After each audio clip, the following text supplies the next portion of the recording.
Let's talk about spans. So we talked about divs earlier, and divs help style block elements. Well, spans are just the version of divs for inline elements. So spans help style inline elements. So we saw that icons in the last lesson were inline elements. We also know that links are inline elements. Images are as well.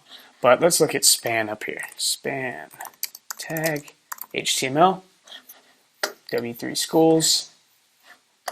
So yeah, span tag is used to group inline elements in a document. Provides no visual change. It's just used to style them with CSS. So we can kind of come over here and look at how span helps style these two icons, which isn't going to, you're not going to understand too much because we haven't talked about different types of position yet or displays. So what I think will be easier for you to see is let's change some text here. So you see how up here our text was boldened. We talked about that earlier.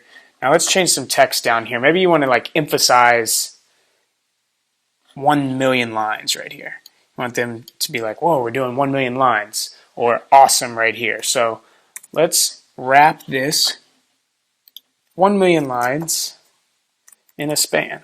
And let's give it class, we'll say emphasis.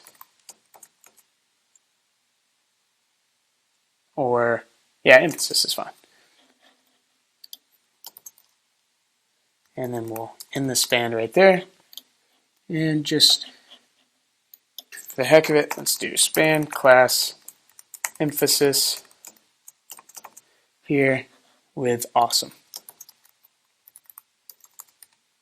All right, save that. We're going to go to our custom CSS, and we're going to do a class of emphasis. So, any class of emphasis, and we'll just give the font a different color.